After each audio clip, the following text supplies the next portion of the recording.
Assalamualaikum warahmatullahi wabarakatuh.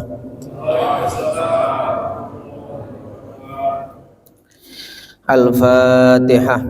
A'udzu billahi minasyaitonir rajim. Bismillahirrahmanirrahim. Alhamdulillahi rabbil alamin. Arrahmanir rahim. Maliki yaumiddin. Iyyaka na'budu wa iyyaka nasta'in. Ihdinas siratal mustaqim. Siratal ladzina an'amta 'alaihim ghairil maghdubi 'alaihim waladdallin. Amin. Hamdan wa syukran lillah, salatan wa salaman ala Rasulillah Muhammad ibni Abdillah wa ala alihi wa sahbihi wa mawalah. La haula wa la quwwata illa billah, ma ba'du. Para sepuh, bini sepuh, para kiai, para ustad ingkang kula muliakan, wabil khusus Ketua DKM Masjid Al-Muhajirin Ustadz Muhib hadir di tengah-tengah kita tadi, Bapak Haji Muhlisin, Pak RW, Pak RT, para bapak dan ibu sedaya mawon. Ada 4 orang di bulan Ramadan ini yang tidak mendapat ampunan dari Allah Subhanahu wa ta'ala. Guru kami Al-Habib Jindan bin Novel bin Salim bin Jindan bin Syekh bin Abu Bakar bin Salim mengutip dawuh gurunya Sayyidi Al-Habib Umar bin Muhammad bin Salim bin Hafiz. Beliau mengatakan 4 orang ini walaupun bertemu dengan Ramadan 1000 kali tidak akan mendapat ampunan dari Allah Subhanahu wa ta'ala. Na'udzubillah. Mudah-mudahan kita bukan termasuk 4 orang ini. 4 orang yang ketika Allah mencurahkan ampunannya, rahmatnya, tapi 4 orang ini tidak mendapat ampunan dan tidak dirahmati oleh Allah Subhanahu wa ta'ala. Siapa 4 orang ini? Yang pertama adalah qati'ur rahim, orang yang memutuskan tali silaturrahim. Ya. Para bapak dan ibu yang saya hormati, dalam sebuah hadis riwayat Imam Bukhari dan Muslim, an Jubair bin Mut'im radhiyallahu anhu anna Rasulullah sallallahu alaihi wasallam qala, Kanjeng Nabi dawuh, la yadkhulul jannata qati'un ay qati'ur rahim, tidak akan masuk surga orang yang mutus silaturahim. Insyaallah tidak akan masuk surga, kata Nabi. Ya. Orang biasanya mutus silaturahim, Pak, Bu, gara-gara satu, biasanya warisan. Titeni Pak, Bu, titeni. Orang yang serakah dalam masalah warisan hidupnya tidak berkah, apalagi sampai mengambil hak saudaranya. Itu kalau istilah Buya Yahya, pintu tol masuk nerakanya. Kenapa? Ada 3 dosa besar di situ. 1, mutus silaturahim. Biasa kalau orang ngambil warisannya orang lain, ngambil warisannya kakaknya, adiknya, saudaranya, dia akan mutus silaturahim. Dengan mutus silaturahim sudah cukup untuk menghantarkan dia masuk neraka. Terlebih yang kedua, mengambil hak saudaranya, memakan barang yang tidak berhak, mengambil barang yang tidak berhak. Nabi kita Muhammad sallallahu alaihi wasallam bersabda, inna kullu lahmin nabata min haram fannaru aula bih. Setiap daging yang tumbuh dari barang haram, maka neraka lebih utama baginya. Insyaallah. Hati-hati. Yang ketiga, ini 1, mutus silaturahim, orang masalah warisan ini mengambil hak waris orang lain. 2, memakan harta yang tidak berhak. Yang ketiga, menyakiti durhaka ke orang tua. Kenapa termasuk durhaka ke orang tua? Karena orang yang paling dicintai oleh orang tua kita adalah kakak kita, adik kita. Ketika kita menyakiti kakak dan adik kita, saudara kita, tentu orang tua akan merasa sakit. Orang yang mengambil hak warisnya saudaranya, hidupnya tidak berkah, anaknya tidak berkah, hartanya tidak berkah, istrinya tidak berkah, rumah tangganya tidak berkah, usahanya tidak berkah, tidak menjadikan dia semakin dekat kepada Allah Subhanahu wa taala. Nauzubillahi min zalik.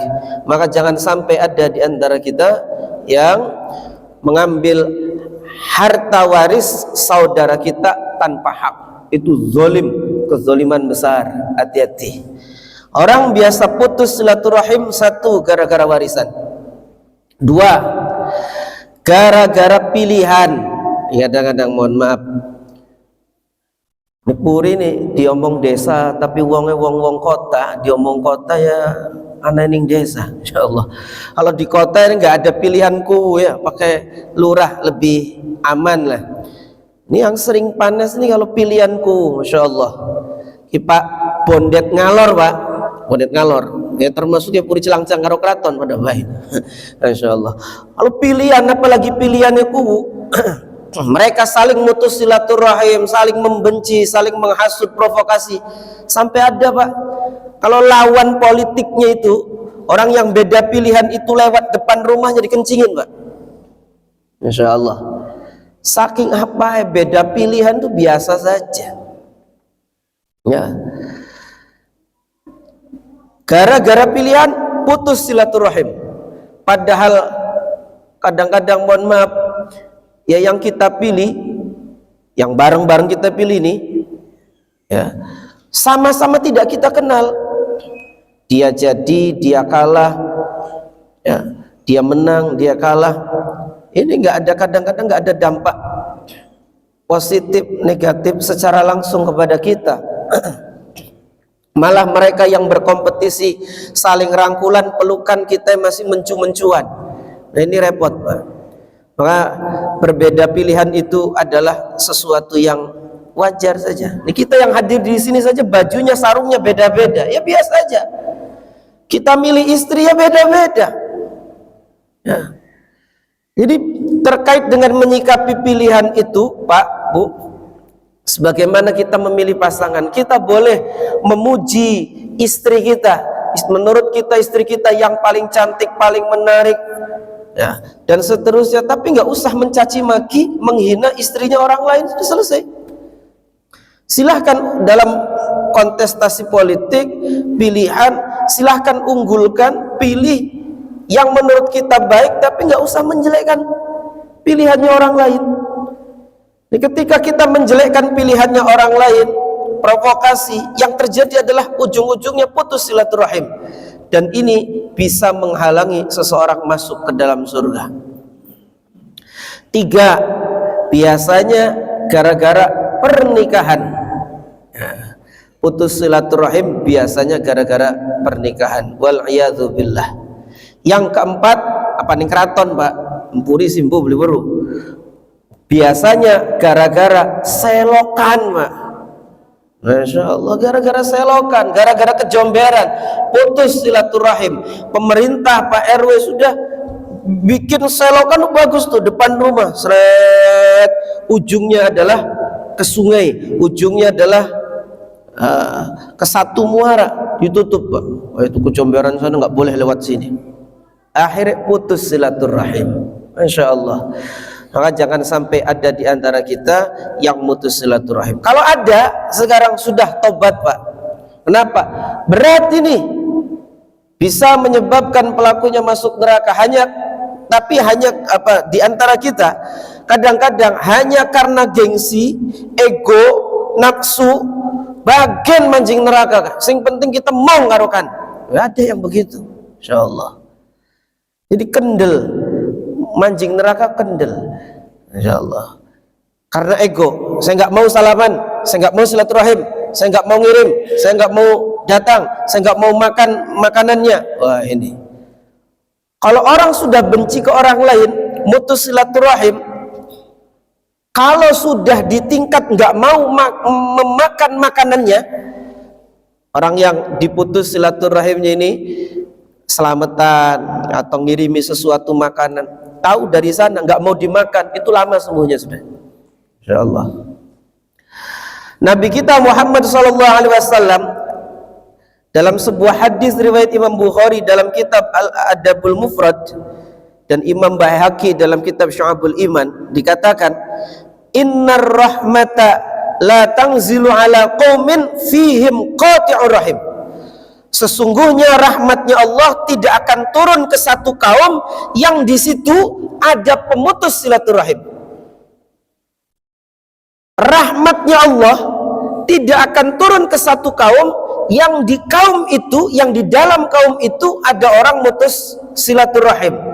Maka dikomentari oleh ulama, fangzur, maka perhatikan, idza kanatir rahmatu la tanzilu ala qaumin, jika rahmat Allah tidak turun kepada satu kaum, bisa babi kauni qati'ir rahim, sebab ada orang yang mutus tali silaturahim, fakaifa yakunul halu ma'al qati'i nafsihi, maka bagaimana rahmat itu akan turun kepada orang yang mutus tali silaturahim sendiri. Ini satu kaum Muri Celangcang, Raton, satu kaum ada yang mutus silaturahim, itu rahmat Allah tidak turun, Pak, karena ada yang mutus silaturahim. Lalu bagaimana rahmat Allah akan menyentuh, akan turun kepada orang yang mutus tali silaturahim itu sendiri? Insyaallah. Bahkan dikatakan qati'ur rahim mal'unun walau mata fi jawfil Ka'bah. Orang yang mutus silaturahim itu dilaknat walaupun matinya di dalam Ka'bah. Bukan matinya di masjid loh, bukan. Di dalam Ka'bah dilaknat, Pak. Ya. Na'udzubillah. Maka jangan sampai ada di antara kita yang mutus tali silaturahim. Apa batasan mutus silaturahim? Ya, batas mutus silaturahim ini ada dalam kitab Is'adur Rafiq. Yang pertama, mengerjakan kejelekan kepada kerabat. Nah, mengerjakan kejelekan kepada kerabat itu termasuk mutus silaturahim. Ada satu kerabat kita, saudara kita, kakak adik kita, sepupu kita, saudara kita, nah kita berbuat kejelekan, ya, sengaja menyakiti, sengaja berbuat jelek, itu namanya mutus silaturahim. Yang kedua, meninggalkan kebaikan kepada kerabat. Biasa ngirimi, nggak mau ngirimi. Biasanya kalau ada acara diundang, nggak mau ngundang. Ini sengaja, nggak mau ngundang sengaja, karena pengen putus, karena kebencian, karena kedengkian, karena nggak mau nyambung. Ini maka termasuk memutus silaturahim, meninggalkan kebaikan kepada kerabat. Ya. Atau biasanya kalau ngobrol dijawab, ini kalau ngobrol nggak dijawab, Pak. Ini ngomong nggak dijawab. Biasa kalau ngobrol enak, ini cuman saudaranya, kerabatnya ngajak ngobrol nggak diladeni, nggak dijawab, itu termasuk mutus silaturahim. Yang ketiga adalah memutus kebiasaan yang sudah dilakukan tanpa uzur syariat. Biasanya apa nih? Biasanya kalau hari raya main, ini pas hari raya nggak mau main, tapi tanpa uzur syariat, tanpa ada uzur, karena nggak mau nyambung, karena pengen putus. Maka ini termasuk batasan apa? Termasuk memutus tali silaturahim. Jadi satu orang yang tidak mendapat rahmat Allah orang yang tidak mendapat rahmat dan ampunan Allah di bulan Ramadan ini, yang pertama adalah orang yang memutus tali silaturahim. Yang kedua, orang yang tidak mendapat ampunan dari Allah adalah durhaka kepada orang tua. Durhaka kepada kedua orang tua. Insyaallah. Para bapak dan ibu yang saya hormati, di Malaysia sana ada seorang ulama besar yang sekarang sudah wafat, Al-Habib Ali bin Ja'far Batu Pahat di Malaysia. Itu dawuh kepada guru kami Al Habib Novel bin Muhammad Ali Idrus, nanya, kamu tahu nggak apa yang menjadi sebab banyaknya musibah dan bencana ini? Musibah di mana-mana, bencana di mana-mana, wabah di mana-mana. Kamu tahu nggak apa sebabnya? Itu bukan karena zina saja, bukan karena minuman keras saja, bukan karena judi saja, bukan. Walaupun ya zina, judi, minuman keras menjadi sebab datangnya musibah dan bencana, tapi coba perhatikan, dalam satu kampung, dalam satu RW, dalam satu desa, yang zina, yang judi, yang mabuk itu bisa dihitung dengan jari, hanya segelintir orang saja, Pak. Tapi tahukah kamu bahwa penyebab dari banyaknya musibah dan bencana adalah banyaknya anak yang durhaka ke orang tua. Anak yang durhaka ke orang tua hampir tiap rumah ada. Tak ulangi. Anak yang durhaka ke orang tua hampir tiap rumah ada, Pak. Insyaallah.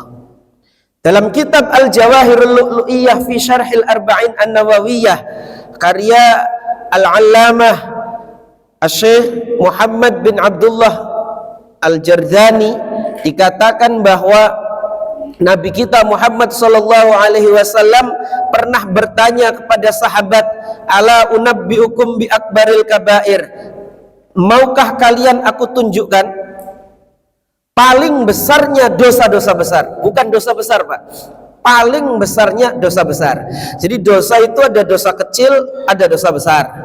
Ya, dosa itu ada dosa kecil, ada dosa besar. Ya. Dosa besarnya ada yang paling besar di antara dosa-dosa besar. Bala ya Rasulullah, kata sahabat, kami mau ya Rasulullah, tunjukkan apa paling besarnya dosa-dosa besar. Kabarkan kepada kami, ceritakan, beritahu kepada kami apa paling besarnya dosa-dosa besar itu. Maka Nabi kita Muhammad sallallahu alaihi wasallam bersabda, al-isyraku billah wa uququl walidain. Paling besarnya dosa-dosa besar adalah syirik, menyekutukan Allah, dan durhaka kepada kedua orang tua. Masya Allah. Para bapak dan ibu yang saya hormati, dikatakan bahwa kullu dzunub, semua dosa, yaghfirullahu minha ma yasha, akan Allah ampuni jika Allah menghendaki, illa uquqal walidain, kecuali durhaka ke orang tua.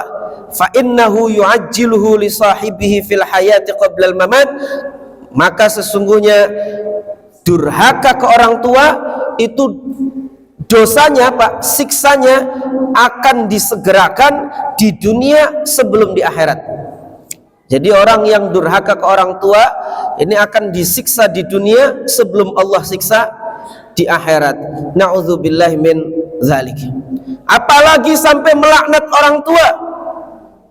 Na'udzubillah. Dikatakan anzalallahu ta'ala jamratan bi'adadi qatratin nazalat minas sama'i ala qabri man la'ana walidayh. Allah akan menurunkan bara api sejumlah hitungan tetesan hujan dari langit kepada orang, kepada kubah. Allah akan menurunkan bara api sebanyak tetesan hujan dari langit kepada kuburnya atau atas kuburnya orang yang melaknat orang tuanya. Na'udzubillah. Kadang-kadang ke orang tua bukan hanya ke teman nih, melaknat-laknat itu. Ke orang tua berani ngomong anjing, ngomong mohon maaf kopok dan seterusnya. Ini banyak, Pak, celang-cang ngalor, insyaallah. Na'udzubillah. Itu kalau dia mati, Allah turunkan bara api sejumlah tetesan hujan kepada kuburannya orang yang melaknat orang tuanya. Dan siapa yang durhaka ke orang tua akan Allah buat sengsara hidupnya. Ini dikatakan dari sebagian sahabat, termasuk bentuk kedurhakaan adalah tidak mau mendoakan orang tua. Itu yudayyikul aisha 'alal walad, akan membuat hidupnya anak itu menjadi sumpek, sengsara, rupek, susah.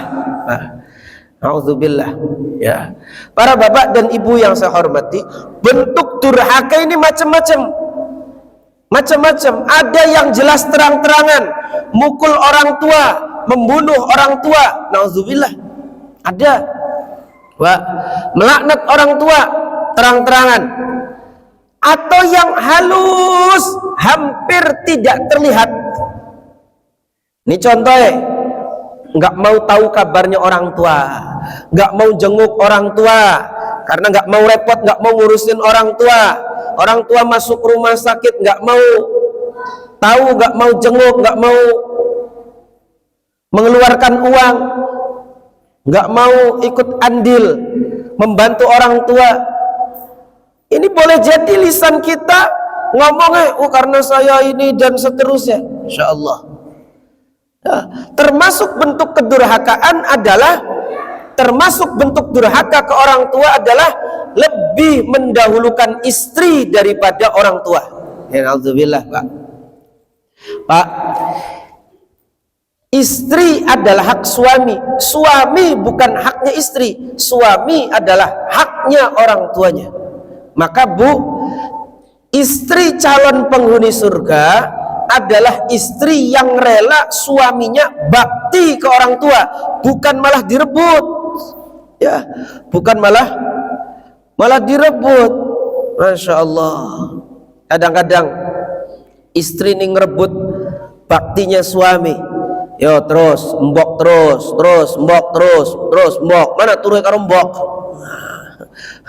Ning kraton kon sih. Ya Allah. Ada yang begitu. Jadi kalau suaminya bakti ke orang tuanya, ini malah cemburu. Malah kadang-kadang dihalang-halangi.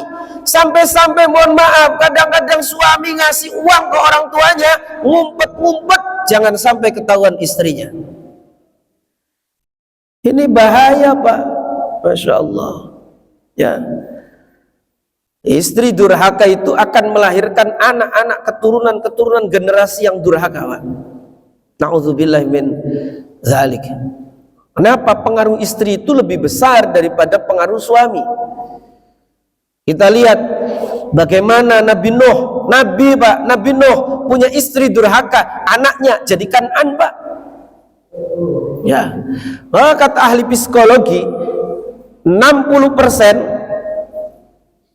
genetikanya anak itu mengikuti ibunya. Mbah Maimun Zubair Sarang Rembang, guru kami, beliau mengatakan bahwa bagaimana sesoleh apa anakmu, lihat saja sesoleh apa istrimu.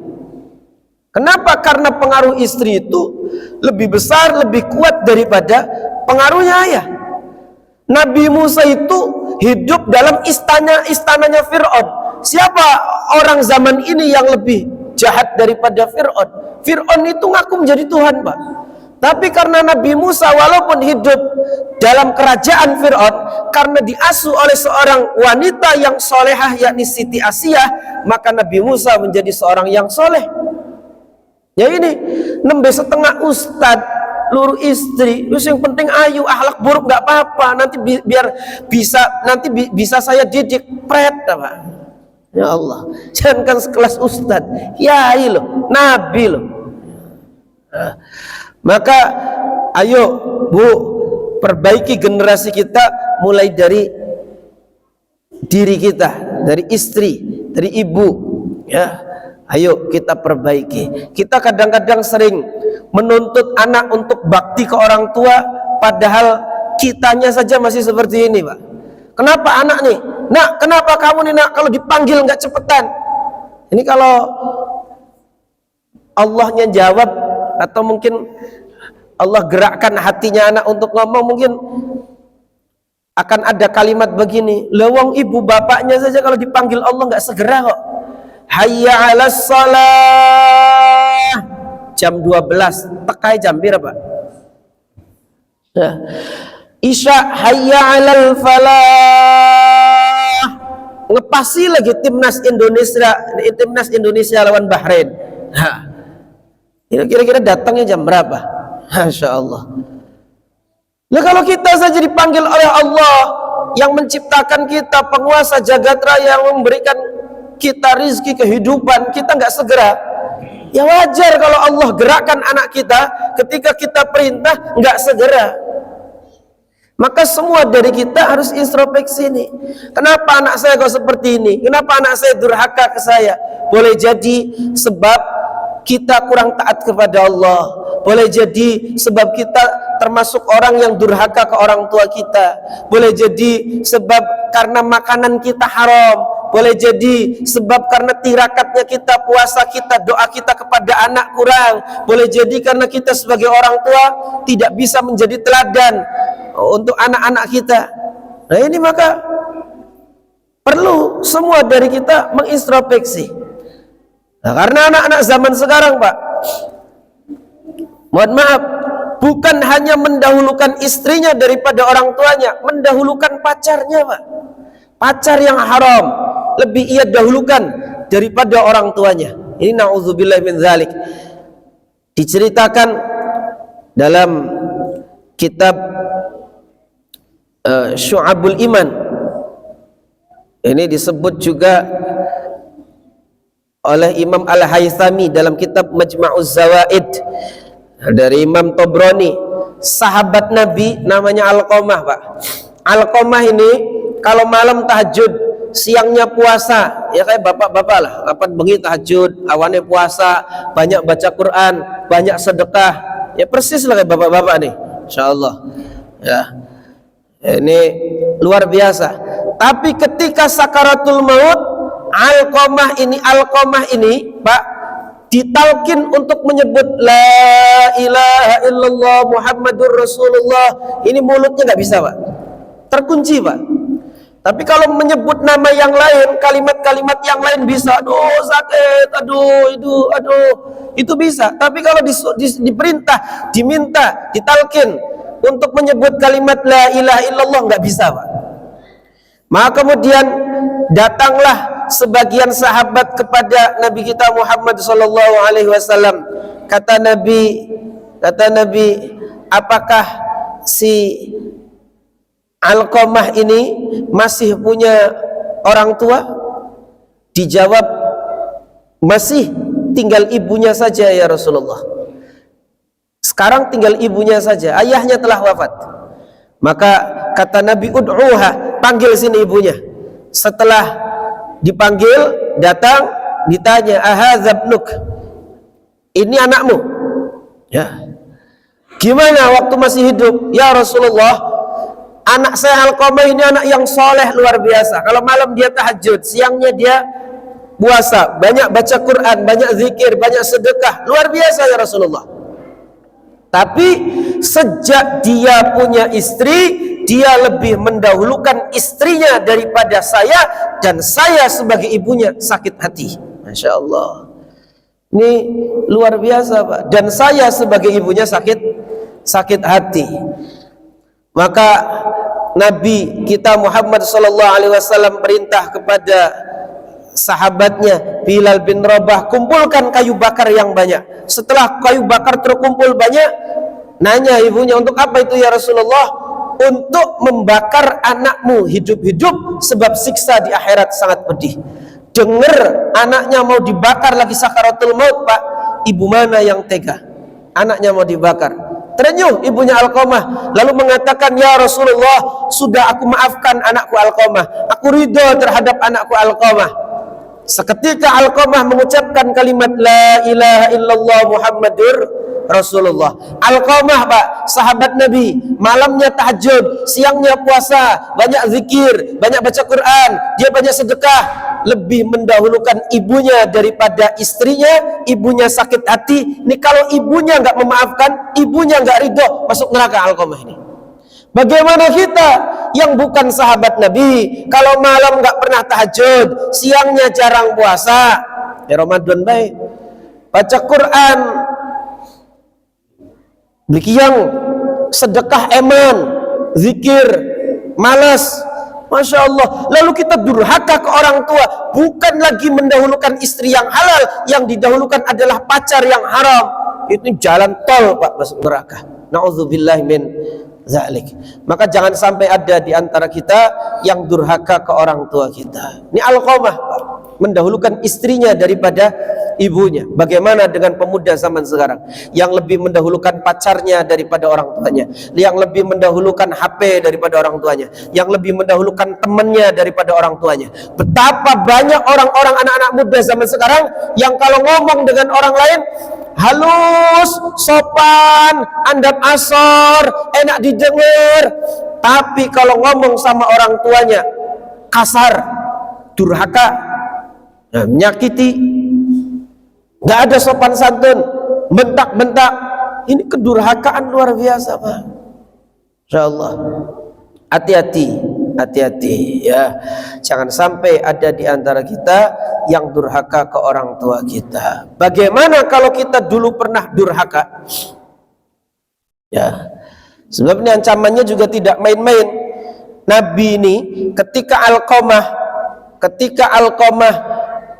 wafat, mengucapkan kalimat la ilaha illallah, ya, lalu kemudian dikuburkan. Nabi itu pidato, Pak, ceramah di pemakaman Sayyidina Alqamah. Apa kata Nabi? Ya ma'syarul muhajirin wal ansar, wahai orang-orang dari kaum muhajirin dan kaum ansar, man faddola zaujatahu ala ummihi fa'alaihi la'natullahi wal malaikati wan nasi ajma'in. Barang siapa yang lebih mendahulukan istrinya daripada ibunya hingga ibunya sakit hati, maka ia akan mendapat laknatnya Allah, malaikat dan manusia semuanya. La yaqbalullahu minhu sarfan wala adlan. Allah tidak akan menerima ibadah wajib dan ibadah sunnahnya, ya. Illa ayyatuba ilallah, kecuali dia taubat kepada Allah, wa yuhsina ilaiha, dan dia berbuat baik, bakti ke orang tua, wa yatluba ridhoha, dan mencari ridho orang tua. Ya. Nah, kalau kita nih, Pak, jadi orang tua, anak kita ini nggak sesuai dengan harapan kita, kadang-kadang ngomongnya kasar, nih jangan pernah kita terucap bapak nggak ridho, ibu nggak ridho. Kenapa? Karena ketika kita mengucapkan ibu nggak ridho, bapak nggak ridho, Allahnya nggak ridho. Kalau Allah nggak ridho, gimana anak ini bisa benar, Pak? Ya susah anak jadi benar. Maka ridholah ke anak agar Allah ridho. Kalau Allah ridho, mudah nanti anak ini akan menjadi baik, akan mendapat hidayah dari Allah Subhanahu wa ta'ala. Para bapak dan ibu yang saya hormati, bagi orang yang pernah durhaka ke orang tuanya, ya, orang yang pernah durhaka ke orang tuanya, maka bertobatlah, mohon ampunlah kepada Allah, minta maaf ke orang tua, bakti dan cari ridhonya. Bagaimana kalau orang tuanya sudah wafat? Satu, taubat, Pak, mohon ampun kepada Allah. Yang kedua, mohonkan ampun untuk orang tua, baca istighfar, doakan orang tua. Yang ketiga, bisa dengan sedekah atas nama orang tua. Sedekah, masukin kotak ke masjid, kotak amal, ada orang minta 1.000, 2.000, itu diniati sedekahnya untuk orang tua. Doa dan sedekah disepakati oleh ulama sampai ke orang mati, Pak. Doa dan sedekah disepakati oleh ulama sampai ke orang mati. Enggak harus nunggu haul, mengirim orang tuanya pas haul saja. Enggak harus, Pak. Tiap hari kita bisa. Kita sering menyesal. Banyak di antara kita yang menyesal, nggak mau bakti dulu, nggak mau bakti ke orang tua. Setelah orang tua meninggal nyesel.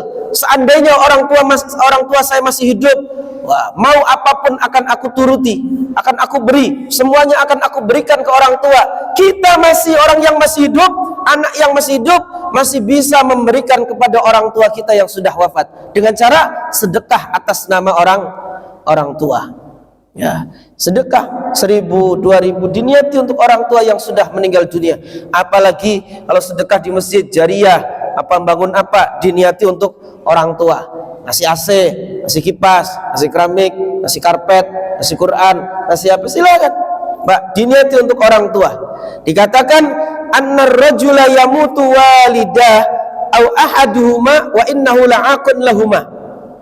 Ada orang yang mati orang tuanya atau salah satu dari keduanya, sedangkan dia dalam keadaan durhaka ke orang tua, fala yazalu yad'u lahuma, tapi kemudian setelah mati orang tuanya, meninggal orang tuanya, dia menyesal, dia mohon ampun untuk orang tuanya, terus mohon ampun, wa yastaghfiru lahuma hatta yaktubahu Allahu barran, karena terus menerus dia mohon ampun untuk orang tuanya, Allah catat yang dulu dia dicap, distempel sebagai anak yang durhaka, sekarang distempel, dicap, dicatat sebagai anak yang berbakti ke orang tua. Jadi masih bisa tobat, Pak, sebelum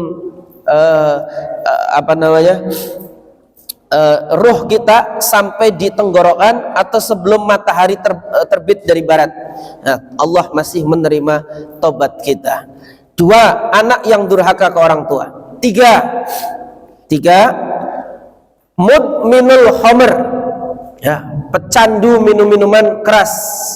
Orang yang tidak mendapat ampunan dari Allah, jauh dari rahmatnya. Nomor 3 adalah pecandu minum-minuman keras, pemabuk, narkoba, dan seterusnya. Ini ada sebagian orang yang tobat. Su'ila ba'du ta'ibina an sababi taubatihi. Ada sebagian orang-orang yang tobat ditanya, ente sebabnya apa kok tobat? Dijawab, kuntu ambusul kubur, aku ini tukang gali kubur. Fara'aituhu fiha amwatan masrufina anil kiblah. Aku lihat banyak orang mati yang berubah dari kiblat. Ini orang mati dihadapkan ke kiblat, tapi ini banyak yang berubah dari arah kiblat.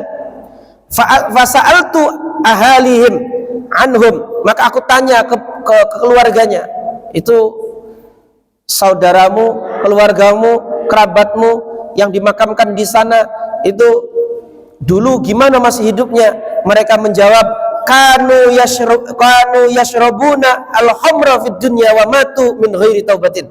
Itu mereka dulu suka minum minuman keras, sewaktu hidup di dunia dan mati belum tobat. Ini naudzubillah, Pak. Di kuburnya berubah, tidak menghadap kiblat. Apa maknanya? Boleh jadi di sisi Allah bukan termasuk min ahli la ilaha illallah, bukan termasuk min ahlil kiblah. Na'udzubillah min zalik. Ini perhatikan, Pak. Ini Habib Jindan 2 tahun ini lagi sering menggaungkan begini, Pak. Nikah itu, Pak, proyeknya Nabi Muhammad. Nikah itu sunnahnya Nabi Muhammad, syiarnya Nabi Muhammad. Maka dalam pernikahan harus mencari ridhonya Nabi Muhammad, harus lebih mendahulukan kesenangan Nabi Muhammad, harus lebih didahulukan apa yang disukai, diridhai oleh Nabi Muhammad. Betapa banyak orang zaman ini yang mereka menikahkan anaknya atau dia menikah, yang dicari adalah senengnya, ridhonya besan, ridhonya tamu. Yang penting besan seneng, yang penting tamu seneng, yang penting orang-orang seneng, biarpun Nabi Muhammad gak seneng. Ini musibah, Pak. Ini musibah. Apa diantaranya? Mengadakan walimah tasyakur pernikahan, tapi, Pak, mengadakan acara yang mengundang khamr, Pak, ngundang minum-minuman keras. Kadang-kadang mohon maaf, yang minum itu dibelikan minuman kerasnya. Itu pernikahannya tidak barokah, Pak. Ya, kita sampaikan, tidak berkah. Dia menyakiti hatinya Nabi Muhammad. Dia ikut proyeknya Nabi Muhammad untuk menikah, tapi dia sakiti hatinya Nabi Muhammad. Maka semua dari kita, jika ingin menikahkan anak kita atau pengen menikah, utamakan kebahagiaan Nabi Muhammad. Ya, yang penting Nabi Muhammad senang, yang penting Nabi Muhammad ridho. Biar orang nggak senang juga, yang penting Nabi Muhammad senang. Jangan seperti orang kebanyakan, yang penting tamu senang, yang penting besan senang, yang penting orang-orang senang. Biar Nabi Muhammad nangis juga, biar Nabi Muhammad sakit hati juga, biar Nabi Muhammad nggak senang juga, biar Nabi Muhammad nggak ridho juga. Hati-hati nih. Bagaimana anak keturunannya bisa menjadi saleh, salehah? Bagaimana anak keturunannya menjadi anak yang berbakti? Susah, Pak. Susah, Pak. Ini penting, ini saya sampaikan. Kemudian diceritakan Dikit lagi. Diceritakan dari Fudail bin Iyad. Beliau Fudail bin Iyad ini ulama besar, wali Pak. Menghadiri sakaratul maut salah satu santrinya Al-Imam Fudail bin Iyad lagi sakaratul maut. Maka kemudian beliau menalkin la ilaha illallah, la ilaha illallah. Ini muridnya nggak bisa mengucapkan, Pak. Diulang-ulang nggak bisa mengucapkan. Ya. Malah muridnya mengatakan la aqulaha wa ana bari. Saya nggak mau mengucapkan itu dan saya berlepas dari ucapan itu. Wa ana bari'um minha. Summa mata, lalu kemudian muridnya mati. Fa kharajal Fudail min indihi wa huwa yabki. Maka Imam Fudail bin Iyad ini santrinya ditalkin malah nggak mau ngomong. Saya nggak mau dan saya berlepas dari kalimat itu la ilaha illallah.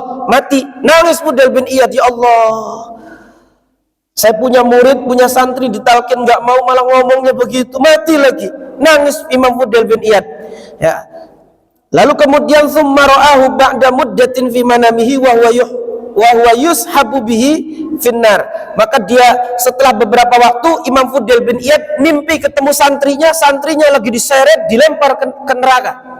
Maka ditanya, ya miskin, wahai orang yang kasihan, bima nuzi'at minka al-ma'rifah, kok kamu bisa dicabut kema'rifatannya, dicabut imannya, dicabut syahadatnya? Apa sebabnya? Dijawab, ya Ustaz, wahai guruku, kana bi'illatun fa'ataitu ba'dal atibba.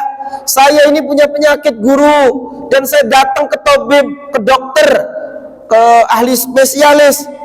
Dia mengatakan, tashrabu fi kulli sanatin qadahan minal khamar. Kamu tiap tahun minum 1 gelas khamar saja. Ya, 1 gelas saja biar penyakitmu nanti sembuh.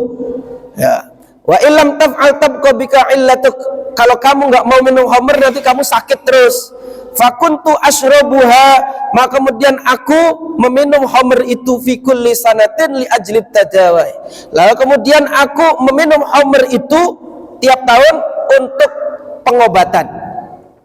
Kata Imam Fudail bin Iyad, ini sebabnya dia. Karena minum khamar. Minum khamar. Padahal setahun cuma segelas, Pak. Bisa jadi sebab tercabut imannya. Bagaimana yang tiap minggu? Bagaimana yang tiap minggu bisa sampai 3 kali? Masya Allah. Banyak, Pak. Kita temukan nih, Pak, orang-orang di sekitar sini yang anak mudanya suka minuman keras, Pak. Seminggu minimal 4 botol, Pak. Ketika kita tegur, janganlah sudah minum minuman keras. Jawabnya untuk jamu, Pak. Untuk obat, Pak. Masya Allah. Tidak ada obat yang haram yang Allah berikan, yang Allah turunkan di dunia ini, nggak ada. Makanya menurut sebagian ulama tidak boleh berobat dengan sesuatu yang haram. Wong pegel kok masih bisa dipijeti kok minum khamar. Meriang itu masih bisa dikerok kok malah minum khamar. Alasannya untuk pengobatan. Ini hukumnya haram. Yang terakhir nomor 4. Orang yang tidak mendapat ampunan dari Allah dan tidak mendapat rahmat di bulan Ramadan adalah orang yang dalam hatinya ada kedengkian, ada kebencian terhadap sesama muslim. Siapapun dia, selagi muslim, nggak boleh kita dengki, nggak boleh kita benci. Ya. Mendengki, membenci kepada sesama muslim, ini bisa menyebabkan orang terhalang dari mendapat ampunan dan rahmat dari Allah Subhanahu wa taala. Pangapunten, Pak, ning Cirebon akeh wong sing, Pak, tangganya tuku gelang, duwite dewek, gelang-gelangnya dewek, dinggo ning tangane dewek, jemelu mengkel, Pak. Tuku motor, tuku mobil, duit-duitnya dewek. Ya, motor-motornya dewek, mobil-mobilnya dewek, ditaruh ning umah dewek, jemelu mengkel, Pak. Hati-hati ini. Siapapun selagi dia muslim, tidak boleh kita dengki, tidak boleh kita benci. Mudah-mudahan Allah jaga kita, Allah hilangkan kebencian di antara kita, Allah rekatkan persaudaraan di antara kita, Allah jadikan kita orang-orang yang hatinya bersih, jauh dari kedengkian, jauh dari kebencian kepada sesama muslim. Amin ya rabbal alamin. Ini saja yang bisa saya sampaikan, kurang lebihnya mohon maaf.